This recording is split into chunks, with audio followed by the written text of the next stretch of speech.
Good evening, everyone. This is Dolores Cannon with the Metaphysical Hour, and it is live tonight. This is December the 30th, 2011. We're counting down to the new year, and the reason we're late starting, they were saying because they figured because of the holiday, maybe there wouldn't be too many people listening tonight, and so we were going to put on another show, and we were trying to find it, and somehow it's missing in the archives. And I said, well, it couldn't have been erased, could it? And they said, no, it's not erased. It's here somewhere, so they were trying to find it. But even if they do now, it's going to be too late because we won't be able to play it in entirety. So tonight, then, I'll find something to talk about here.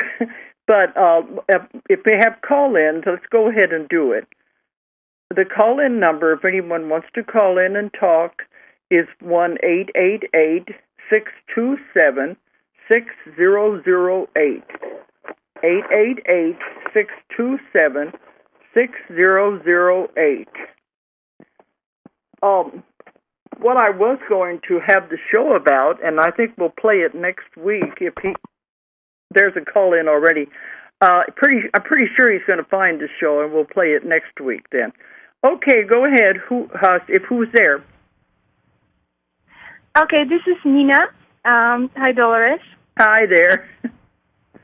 Hi, I was talking to you before the show, and I had, a few more questions that I wanted to ask you. But you're live now. You're on the air. Yeah, this lady was talking to us before we went on because they were looking for this show we were going to play. Yeah, but you're live now, so go ahead if you want to let everybody hear it. You can talk to me. Okay, I just wanted to say that I haven't read your books yet because I just learned about you, and I'm going to ask you a question. Have you, in your experience, in your 40 years of experience that you have doing regression, have you met someone who was from Jesus Christ time? Well, I've written 2 books about it. See, I've got 17 books out there, and they're on everything you could imagine. And last week, they played one of my old shows for Christmas Eve was about the Star of Bethlehem, somebody who witnessed that. But you mean somebody who knew Jesus in another life? Is that what you mean? Yes. Yes, all right. The books I've written on that is called Jesus and the Essenes. And I've done many shows on here, too, about that, and I've lectured on it for a long time. That book has been out for over 20 years, and it's translated into 20 languages all over the world. And it has to do with a man who was one of the Essenes. The Essenes were the ones that lived at Qumran in Israel, and they were the teachers. They had the mystery school. And it's one of these, somebody I had that went back to a lifetime who was one of the Essenes, who was a teacher of Jesus. And he gives the story of Jesus from the beginning of the Star of Bethlehem and his birth all the way through to the crucifixion. And people think it's a classic in the field. Then I wrote another book about Jesus when he was on his ministry, of how he was able to heal and how he worked with people. And that one is called They Walked with Jesus. And both of those books you can get on my website or you can get them through Amazon because they're very popular. Oh, yes, okay. I have found other people, but I haven't written about them that have knew Jesus in other lifetimes. Yeah? Okay. I wanted to ask you, I don't feel any special or anything. I just started reading your book, and there was the 3 volunteers and New World. I just purchased this book, and I was reading the second wave. I am actually 29-year-old, and I felt so close to that description that you are talking about. I don't feel anything special. I don't feel I am E.T. soul, but is there a lot of people that can meet this description? Oh, yes, there are. You have no idea. We get thousands and thousands of emails. I've had as many as 1,000 emails in one day come in. They'll say, I identify with this. I know I'm first wave. I know I'm second wave. They said, I thought I was the only one in the world who felt like this, that nobody understands me. They don't understand. I don't want to be here. I want to go home. I don't know where home is. They all say the same thing. They say, I thought nobody in the world understood me. And they said, finally, now it makes sense. I know why I'm here. I know what I'm supposed to do.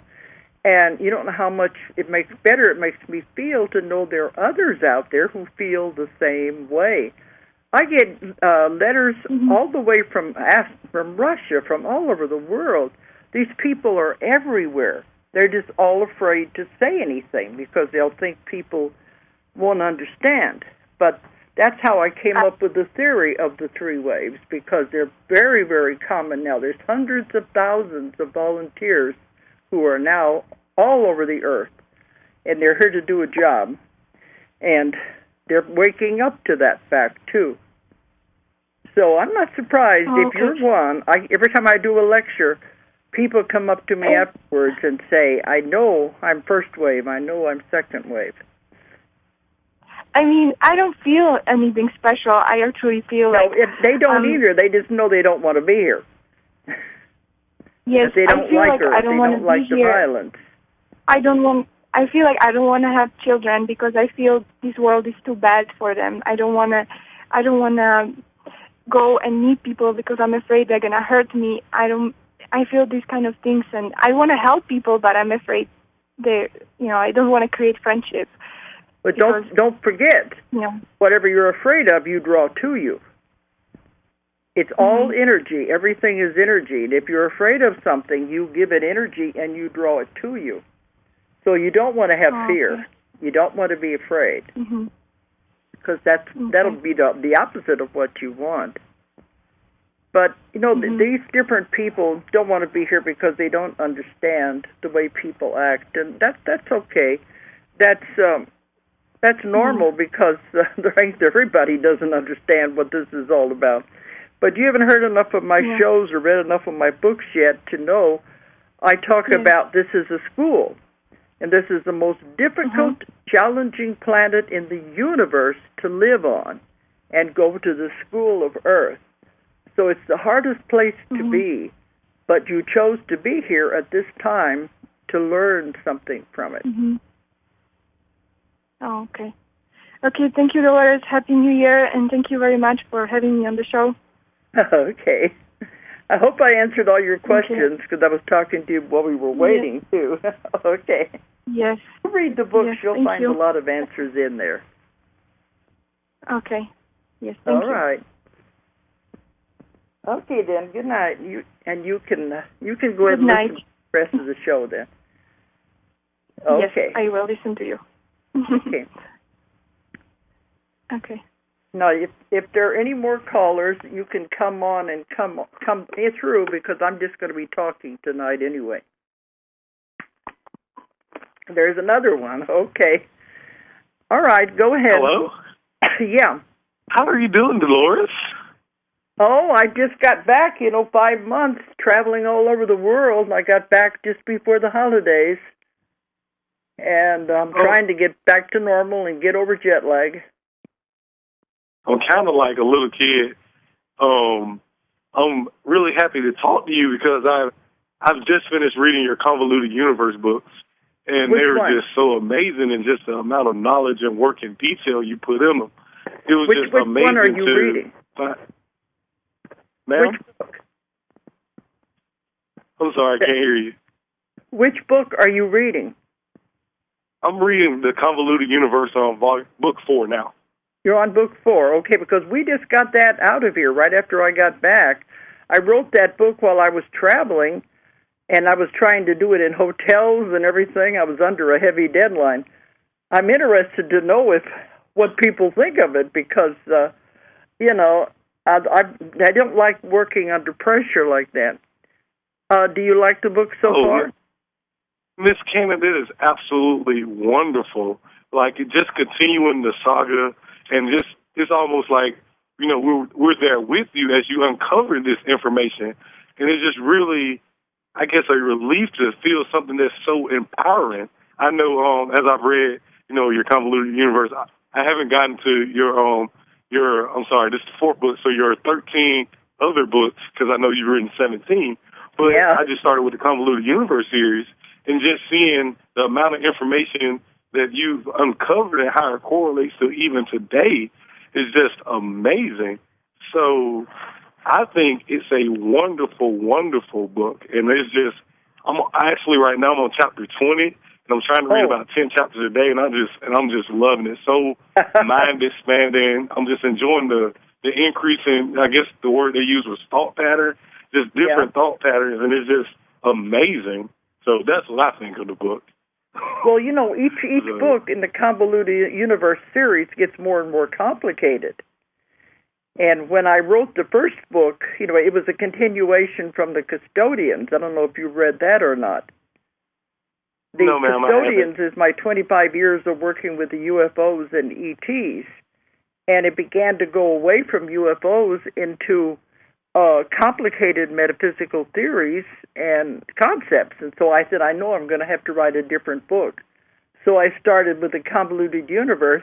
And as I was going to press, I said, I'm going to put book 1 on that because I think it's going to be more to that series. And so, but I didn't think anybody would be able to understand it because it was such complicated material.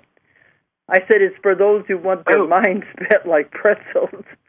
But after the first one came out, people kept emailing me. They started with it. I thought they had to lead up to it through my other books, but they jumped right in, and they said, even if we don't understand it, it makes us think.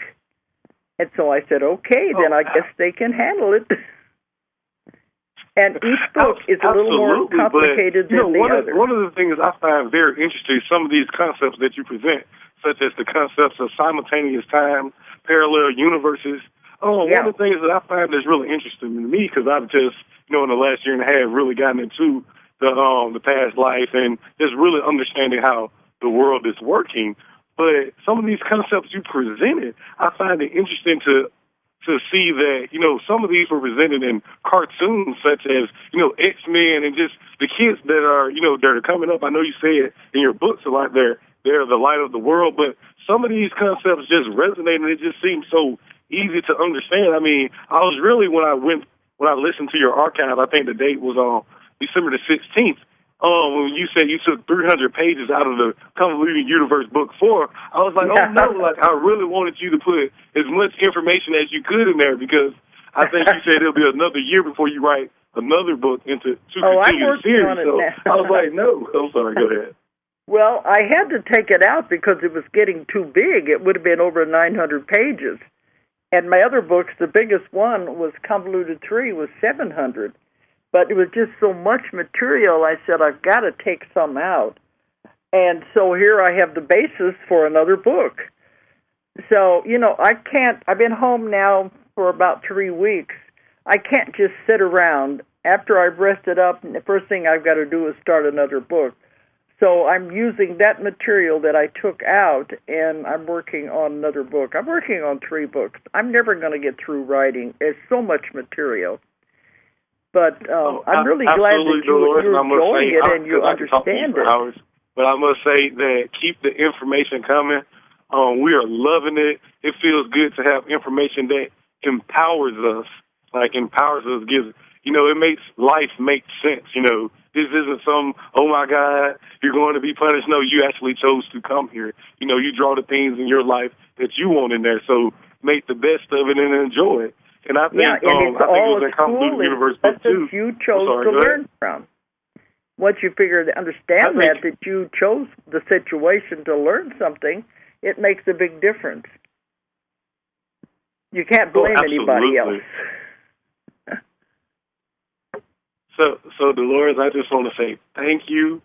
I'm enjoying the book immensely, and just keep it coming. So you have a wonderful, wonderful New Year, and I know it's a busy 2012, so thank you so much. Okay, it's February before I go out of the country again, and I've got to go to China this time. But I'll be working on more books, and there'll probably be another one coming out in 2012. So I'm glad that you're enjoying it anyway.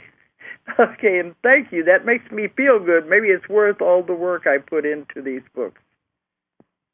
Oh, absolutely. You said people not understanding them. No, I'm 24 years old, Dolores, and I've been through so much, and it's just a blessing to just feel so empowered. So thank you. You just have a great, great, great 2012. Thank you. Okay.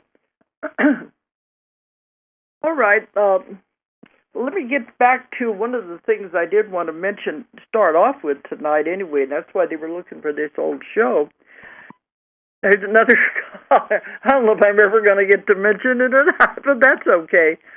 Go ahead. Who's there now? Dolores is here. Yeah, who is it? Dolores. Yeah, I'm Dolores. Are you Dolores too, you mean, or what? Yes, I am. Okay, all right. With a D-E, though. All right. People are always putting an E in mine, even though it's not there. Mine is the Spanish others spelling. Do the zero on mine. Mine is the Spanish spelling. Okay, do you have a question? I'm familiar with the book that you have just been talking about. I have it. And I discovered you on Coast to Coast, #1. And I wonder why you haven't been back to Coast to Coast. And then I've been on Coast to Coast twice. And I was on when Art Bell was the host, and there was another one after him. It was a Michael, somebody after Art Bell. And then I've done George Noory 2 times. Yeah, I've heard you every time. But you see, I can't go on unless they ask me to come on. They have to ask me to come on. But if people call it in and ask them to have me back, well, then if they get enough calls, they will have me back. But they said I'm very popular, that everybody likes it when I'm on that show. Well, I like you. And then I heard, finally found Dee Wallace here just a few months ago. And yeah, she was at our conference we have our conference here every year in Arkansas that I put on in June. We're getting ready. We're going to have our 6th one in 2012. And she was our keynote speaker at the 2011 conference. It's the Transformation Conference we put on here in Arkansas. She's a real ball of fire. She is a firecracker. Yeah, well, I've been tuning on to her now. After the conference, and then she went with me, and we lectured. I just found BBS Radio, and that's how I found you tonight. Okay, but she was, after the conference, she went with me, and all through the month of July and into August, we lectured all over the United States and up into Canada. And she was with me on all of the lectures doing her thing. So we were working together. Now, in April, we're going to be doing like a 2-day event in Hollywood where she'll do one day and I'll do one day. So she's really good, and we're publishing some of her books. And I just consider her as a real ball of fire. She's got so much energy. There hasn't been a call. I went back for a whole year of 2011 and 10 and listened to every one of those programs, so I'm caught up to date. The thing that I wanted to ask you is about the shift. I have been in such pain with all the shifts and the intensity that's being sent physically. That's one thing I just wanted to say. But what I wanted to ask you, because you talk about the surface Earth moving into merging, is that emerging into the inner Earth? Is there anything you can say about that and the shift we're all going through? I've got to figure out exactly what you mean there, because it's going to be I think in your book you talked about our Earth, which I call the surface Earth. It's supposed to be connecting and merging with the new Earth, or I'm not sure how I can ask. It's pulling apart. It's pulling apart into 2 Earths. Oh, okay. You'll have the old earth and you'll have the new earth. The and inner they are earth, merging together now? Is that well, part of it's the happening shift? now that we're separating. We're pulling apart from the old earth, and we're moving into another dimension of frequency. The inner earth, that is something else, because there is whole cities inside of the earth. But that is a different thing.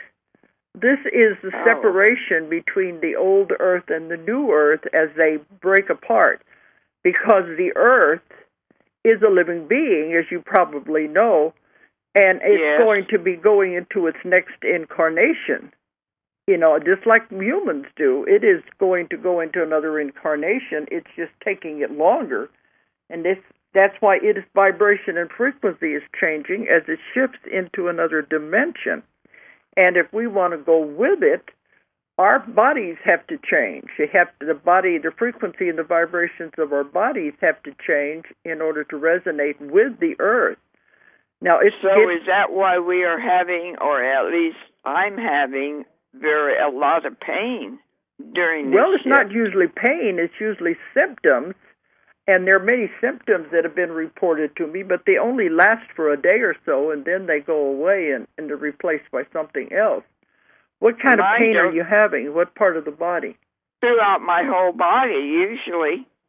And other things that I've had at different times, that's not so much anymore.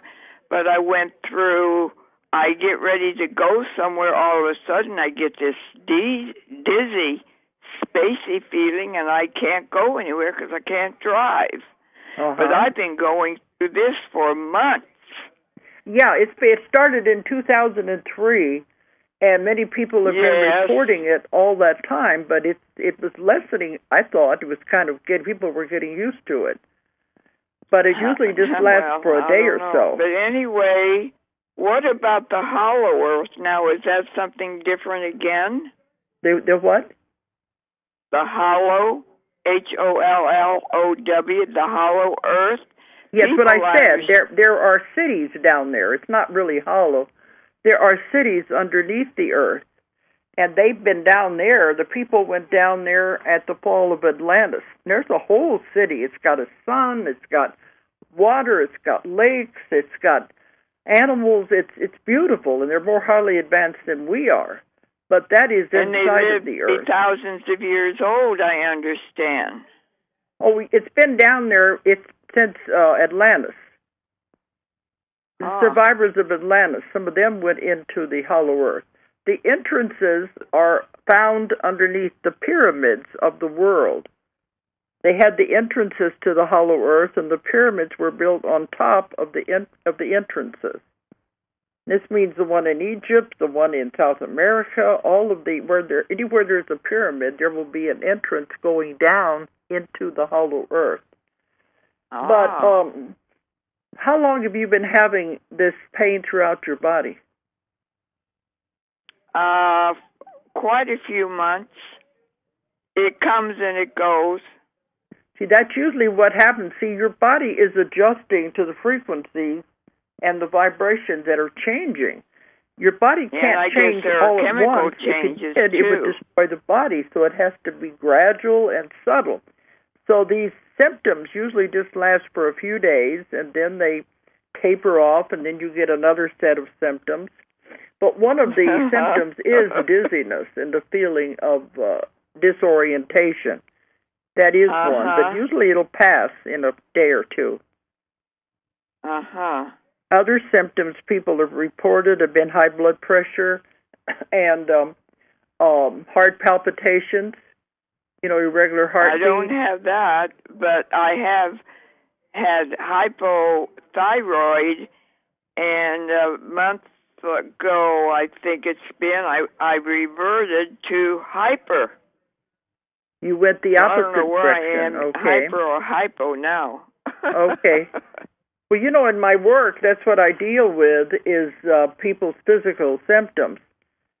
And that's mostly what I do in my therapy work now, and I'm teaching my classes all over the world on how to heal these things instantaneously. But anything to do with that area of the body, the throat, means you're not speaking out about something. You're holding back and not talking about something you're supposed to be talking about. Well, I figure that is true, but I haven't discovered what that is. Well, you need to think about it because it's something in your life. Keep asking apparently. the question because I live in questions these days. Oh, yes, but that's good. You're beginning to ask questions. Some people don't. They just go along with everything, and they don't even stop to ask questions. It's good to I ask live questions. in questions these days because of everything that's been happening. Uh-huh. Yeah. How can I get on your email? See, I don't even have that information, how I could even get in touch with you. On the emails? Okay, but remember, I get thousands of emails. I read them, but I really don't have time to answer them all. Some people write me one, and then a week later they'll say, write another one. Why didn't you answer my email? They don't understand. Yeah, I can it's literally impossible. But you can contact me, but don't be upset if I can't answer you right back. But one way is to go on our website. We have two websites. One is the publishing company, and one is under my name. And if you just type in www.DoloresCannon.com, it's all one word, DoloresCannon.com. It'll come up to my website, and you can contact me through there. Okay. The other way is through the publishing company, but either one will get to me. If you want to email a letter. Oh, okay. But one thing to understand is everything that's happening to everybody right now is natural. You don't want to be afraid of anything. Because, fear creates more. It draws to you things you're afraid of. You don't want to do that. I understand that, yes. Try to understand what's happening and just go with it, and it'll all smooth out. It won't be much longer, and it'll all smooth out, and everything will be really fine. You'll see a big difference. Yeah. Are you aware of Meg Benedicte? Meg Benedicte. BENDIC. The name is not familiar. Oh, because I know Dee Wallace. I think has mentioned her before. Okay, well, she might be a friend of hers. But she gives clearings. She has started that for years. Yeah. But 11:11 just before 11:11, I found her. Okay. And she's helping us all move into our 5D dimension. Well, that's what this new Earth is. It's going into the fifth dimension. And the whole Earth is moving, and those whose vibrations and frequencies are changing with it will also go with it. So that's what it's all about. Mm-hmm. But everybody who wants to go is going to go anyway. But I know Dee has some good healing messages. Is everybody going to go? Is this a matter of choice? Yeah, if you understand what's going to happen, not everybody will go because some of them don't want to go. The ones that stay with the elders are those who are so much into negativity that they really don't want to go. And they'll stay with what they've created. They'll stay with the negativity. With this present surface Earth, what I would call the surface Earth, or three-dimension Earth. Well, yeah, it's the Earth, and the whole Earth is moving. Right. But the old Earth is where the wars and the disasters and all of that will stay with the old Earth. It won't be in the new Earth because the new Earth will be so full of beauty and peace and love. There won't be any more karma there. It's going to be a totally different thing. If you know the Bible, in the book of Revelation, it talks about the new heaven and the new earth. This is what it was talking about. But when St. John had the vision on the Isle of Pathos, he didn't realize it was going to be thousands of years before it came about. And he described it in the the language he had at that time. But this is what it is. It's an actual separation of the two. And it's happening to everybody, but there are some that won't be wanting to go. They won't understand what's happening. They'll stay with the old earth. So that means we will totally be separated from everyone here, our loved ones and everything.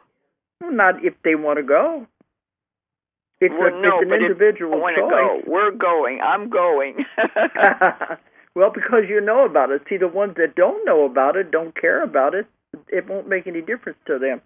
They said it won't really matter because eventually they'll all get there anyhow. It's just a matter of how long it will take. But I get that question all the time, what about my loved ones? And I said it's an individual choice. They have to each one make up their own mind, are they going to go or not? Have you got my book? What about our homes and things like that? Does that go with us, do we you won't even notice something any different? Huh? Pardon? You won't even notice any difference at all. Oh, you won't? Because a lot of people say, do I have to die to go to the new earth? No, when you go, you're going to go in your physical body, and it's not going to be all of a sudden that just, bam, the whole big event happens. It's happening now, and it's happening so gradually, you're not even aware of it. It just that all of a sudden one day you might say, things seem different, they seem better, they seem happier, and you'll begin to feel something has happened. But it's so gradual, you're not even going to notice the difference. So everything that you have now will go with you, yes. Oh. It's happening now. We're in the middle of it right now. Did you read my book that I just wrote about all of this? No, I've only got that one book that you were talking about, The Convoluted Universe. Yeah, I've got 4 books now in that series of the Convoluted Universe, but I also had another book that came out in June. It's all about the New Earth. It's called The 3 Waves of Volunteers and the New Earth. And it has tons of information in there about everything you've been talking about. It'll explain it much clearer. Okay, I'll have to get that. You can get it from our website or you can get it from Amazon, either way. Right. Okay. Well, you've answered a lot of my questions. You've cleared up a lot of things for me, and I knew I resonated with you and your message. Well, I don't know. There's a lot happening right now that people don't understand and don't realize, and so it is kind of confusing for them right now.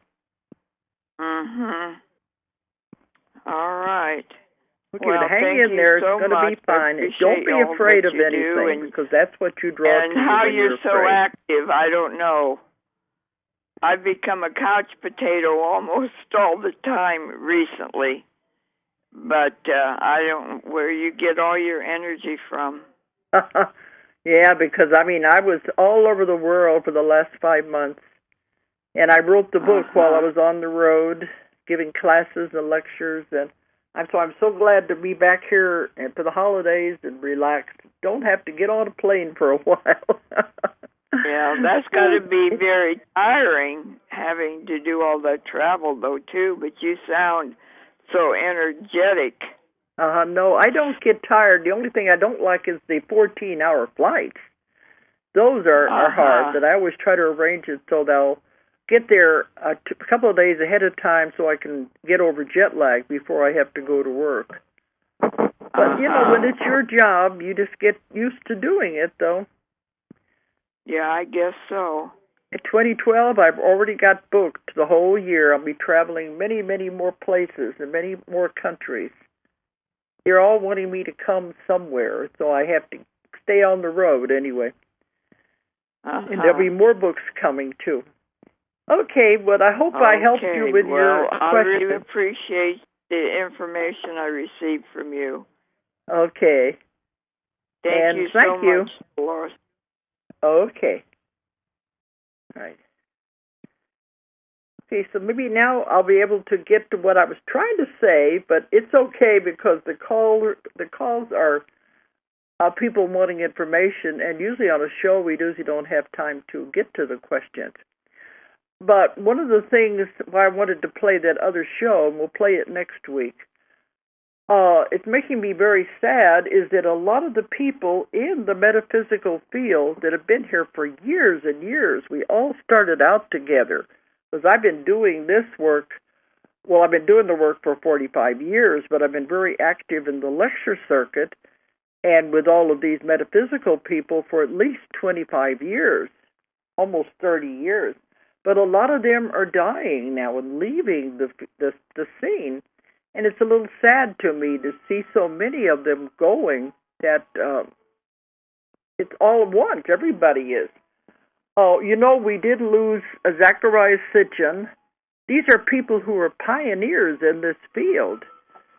Zacharias Sitchin died last year, and he's the one who brought up the idea of the 12th planet and the UFOs. He wrote many, many books, but he was the only, he said, one of 200 people in the world who knew the Sumerian language and was able to translate the Sumerian tablets.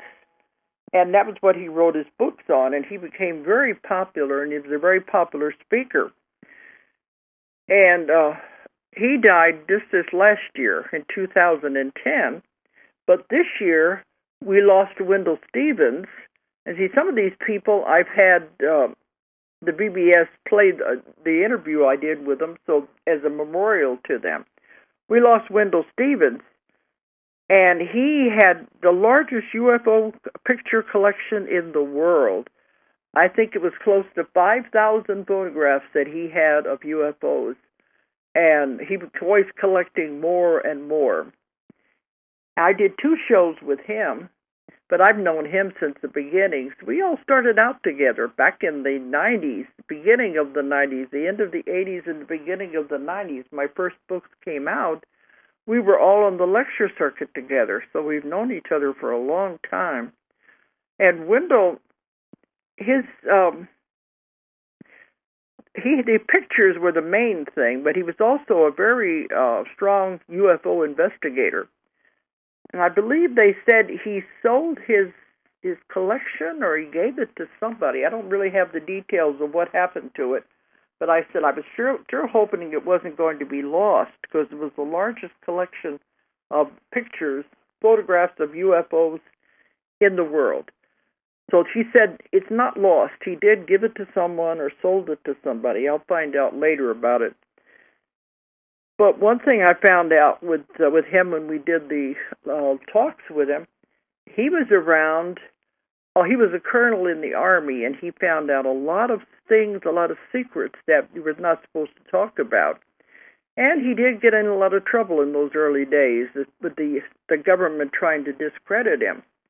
But he hung in there, and he didn't let it stop him, and he still kept revealing secrets everywhere he went all over the world.